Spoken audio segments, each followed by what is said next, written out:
Good morning and welcome to the Lake Chapala Unitarian Universalist Fellowship. My name is Carol Johnson and I'm your service leader today. We're trying an experiment today with everyone speaking remotely and pre-recorded music from Michael Reason. Reverend Matt Alsbaugh, our halftime minister, has had his first day off since the fellowship was shuttered with COVID-19.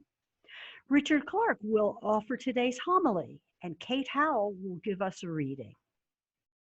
Prepare to light your chalice now, as we will do here.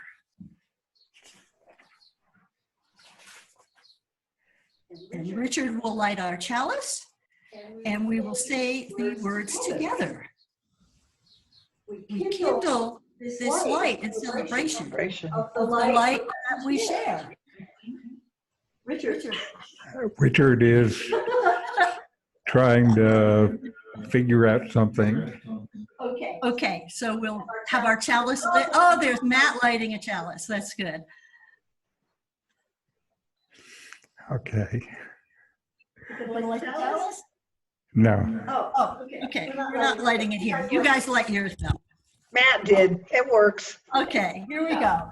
Richard's lighting it now. Our opening words this morning are from The Conquest of Fear by Will Boisvert, a journalist who writes on energy, environmental, and urban policy. We have come to think of climate change as the canonical extinction level event, a catastrophe so multifaceted and all-encompassing that it puts human survival in doubt. But when we think harder about the specific problems global warming poses, problems of water management, agricultural productivity, cooling, and construction, the threat becomes less daunting. Our logistic and technical capacities are burgeoning, and that gives us ample means of addressing these problems. Okay, well, anyway, we're going to continue. Each week, we take time to remind ourselves that we belong to a community which cares for each other. We do this by sharing any significant joys or sorrows in our lives. Joys that are too great for one heart to hold. Sorrows that are Really not good. In the opening words. I said the opening words. Oh, okay. Sorry. All right, so we have some joys and sorrows and local world events which call upon us to bear witness. In our daily sharing, Matt has invited people to email joys and sorrows to be read at her service. Several people have sent them in. For joy, let us begin by recalling our joys. Whatever you may celebrate, whatever evokes a feeling of joy or peace for yourself or others. One joy that we have is that David Hudnall and Roy Hayes share this joy. Congratulations to our daughter, Darby Hudnall, who has been accepted in the master's program for electrical engineering at Clemson University in Clemson, South Carolina. Currently, she is a full-time engineer with Bosch International in Anderson, South Carolina, who will be paying for her master's program. Wow, great you guys. Congratulations.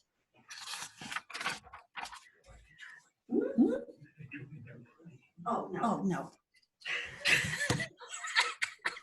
Not ready for prime time, I don't think, you guys. Okay, let us recall concerns and sorrows. Whatever you or the world may be holding that is in need of our healing and caring thoughts. Again, we have some sorrows and concerns that were mailed earlier, and I don't actually have them here.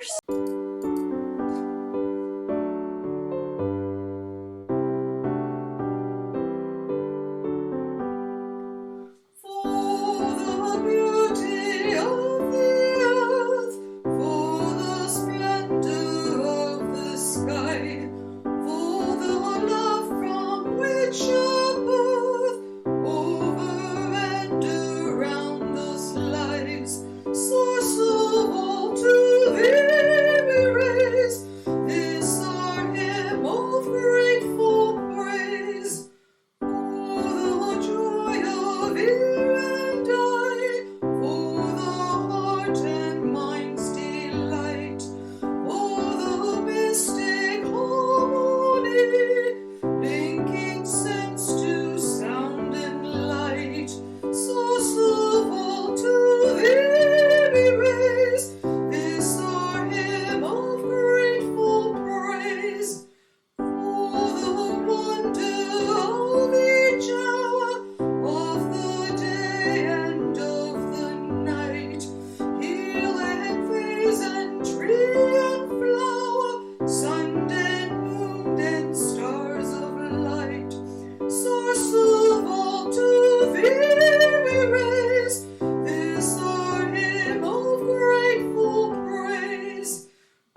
The reading today is by Jack Forbes, who is an American writer, scholar, and political activist who specialized in Native American issues.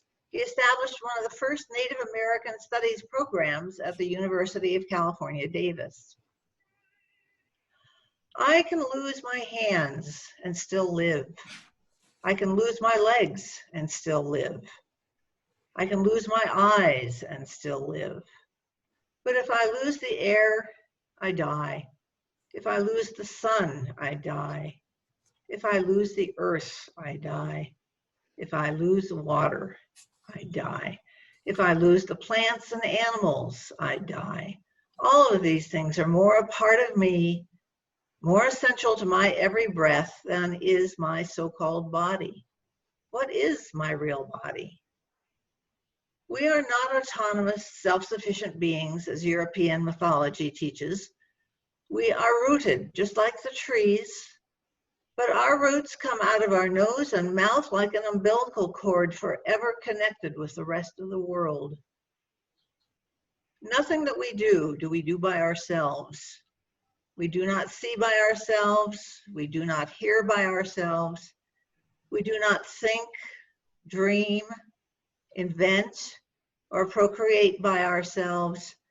We do not die by ourselves. I am a point of awareness, a circle of consciousness in the midst of a series of circles. One circle is that which we call the body. It is a universe itself, full of millions of little living creatures living their own separate but dependent lives. But all of these circles are not really separate. They are all mutually dependent upon each other. Now, imagine that it's late 2020 when we were getting a handle on the coronavirus. You could finally get out of the house. And so you booked a tour to visit the technical wonders of Guadalajara. One of these stops was to an advanced quick freeze facility that flash froze food. And clumsy you fell in. That kept your frozen body in the hope that medical technology would someday be able to revive you. And about 30 years later, they did. The best technology was developed in China, and you woke up in a lab in Beijing. You felt good, surprisingly. You were also surprised to hear that it was May of 2050. And after they checked you out, you were able to leave the clinic and you went outside into the giant city and it was not at all what you expected. The air was clear, clearer than you had ever seen except on vacation. There were all these trees planted everywhere in the city. You stood in the shade of an urban grove, and it was quiet except for the happy sounds of children playing in the trees. It was quiet because there were no internal combustion cars or buses on the street. This was beyond your expectations. And you thought that in the 30 years of global warming, it would have made cities like Beijing uninhabitable. But what happened? Things look pretty bad for the planet in 2020 with increasing pollution, bringing global climate change, heating the whole planet. This was not what people wanted when they gathered 50 years ago on the first Earth Day, April 22nd, 1970. They thought they were saving the planet, and instead it was dumped in the trash. To save the planet so our children have a chance, something momentous had to happen.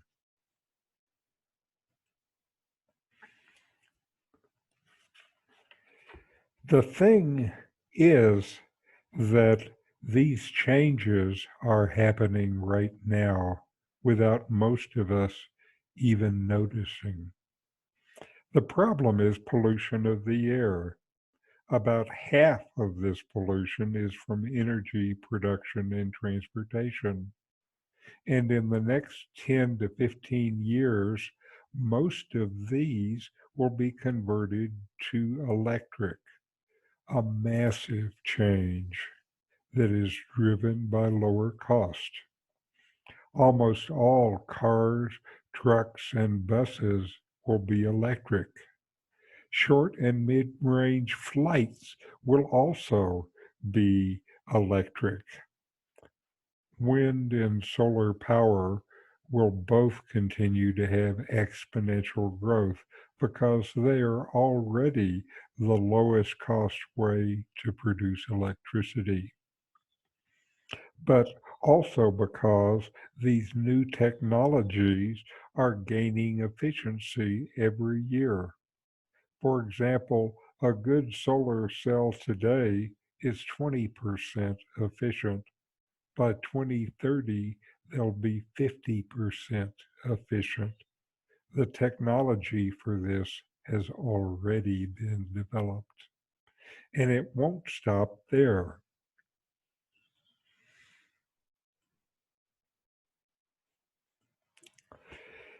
Energy and transportation make up about half of the air pollution. Agriculture and industry make up most of the rest. And enormous change is happening in these areas. It's just slower and less visible. We also know that we can take CO2 out of the air by planting trees, and plans are already underway to plant 1 trillion new trees. There are 3 trillion trees now, so that's a giant effort around the world. Changes are coming in food production too. This involves so many people throughout the world, so change is tough, but it's already starting. One change is with indoor vertical farms, planted and tended by robots and monitored by AI systems to keep everything healthy. More and better food for less energy and water. This is being done on a small scale now, but because it's an effective solution, it's increasing throughout the world. We are also learning to create food from bacteria and algae. Algae. They will be used in new food products like you're starting to see now as alternatives to meat. Then there is cell-grown meat. Same taste, uses 1/10 of the energy and water. A number of companies are working on this today, developing and producing beef, chicken, fish, and pork.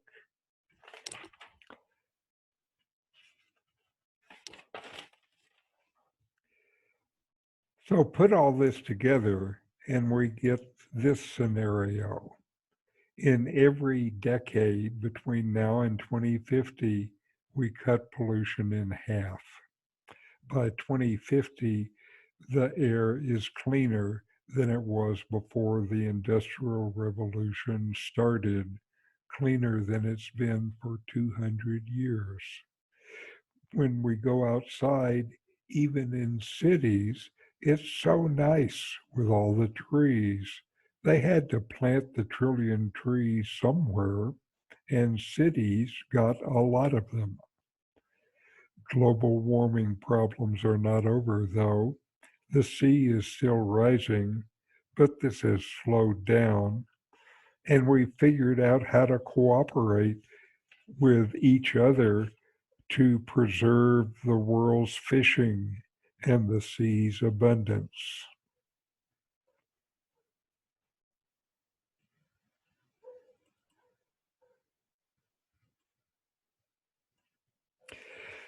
So these changes, because they are driven by technological developments, they are not incremental. They will happen at unheard of rates, faster than we imagine. One example is that it took the telephone 40 years to achieve half of the people in the USA, where half the people owned one. Smartphones took less than 5 years to achieve the same growth.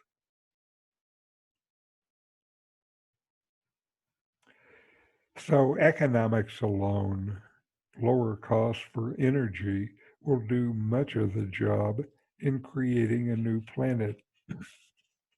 We are finding ways to power our homes and industries and transportation that are renewable and so much cheaper than today's fuel.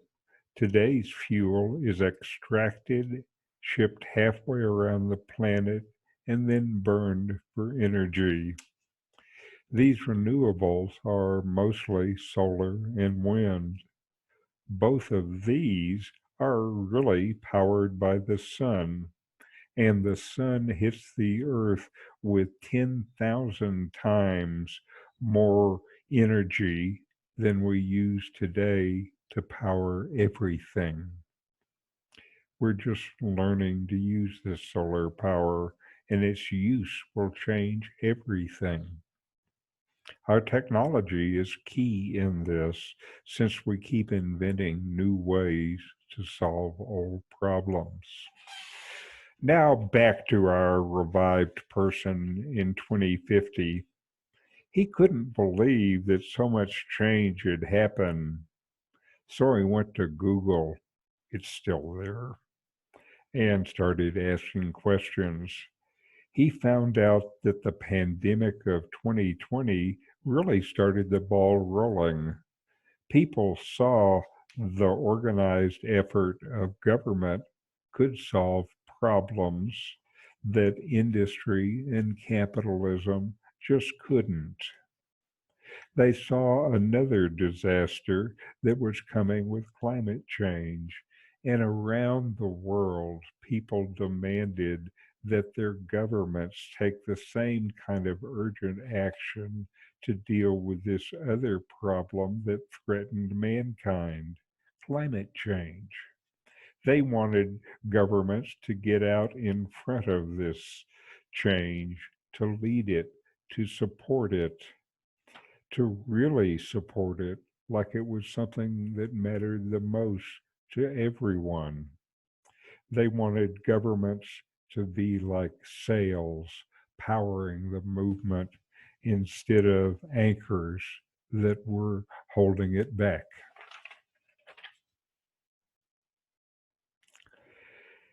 He saw that the world order under which he lived had been based on neoliberal ideas, the idea that market-oriented policies are the best way to rule the countries of the world. This neoliberal order had done some good things.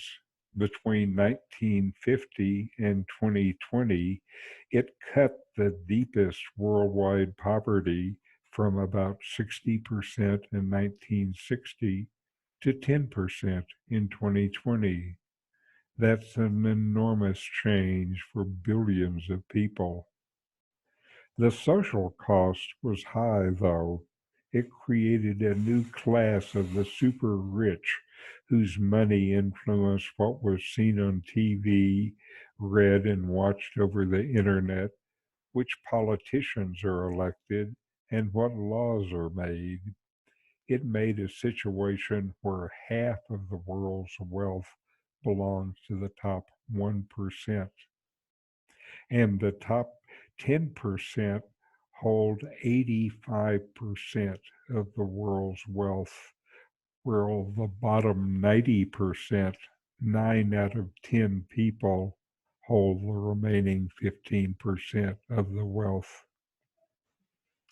They saw that the wealth of this top 1%, if it were, or 10% were distributed among the lower 90%, the wealth of these people would more than triple.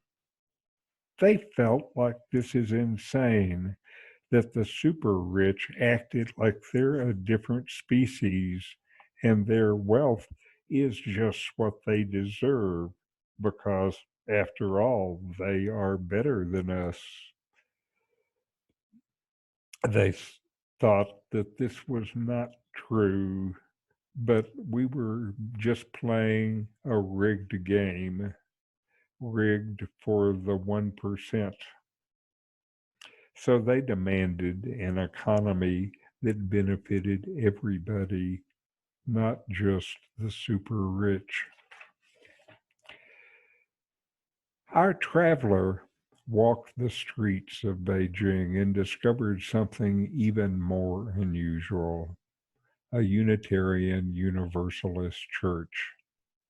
He went in and found they were in the midst of a festival celebrating the heroic actions that saved us all during the pandemic.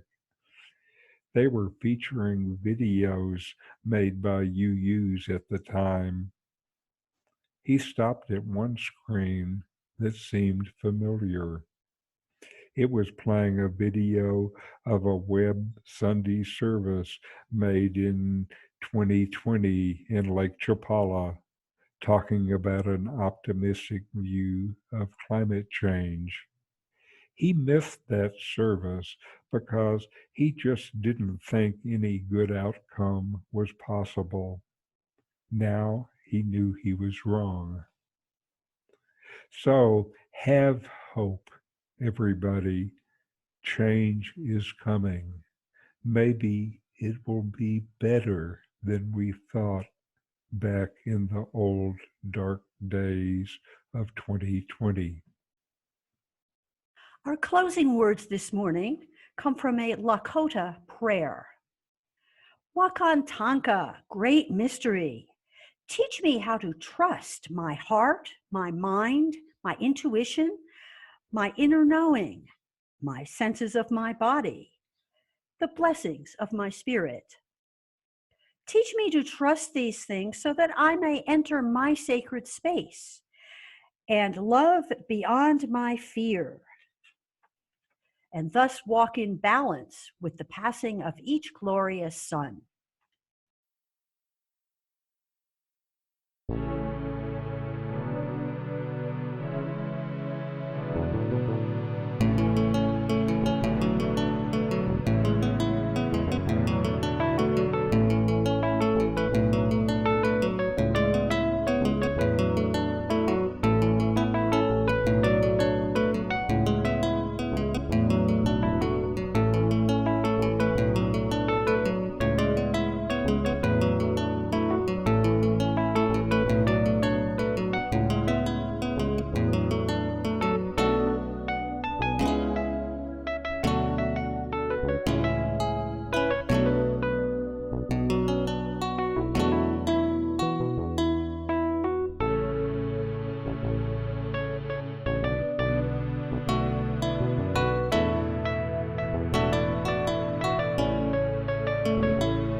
Thank you for joining us today. We hope to see you again soon.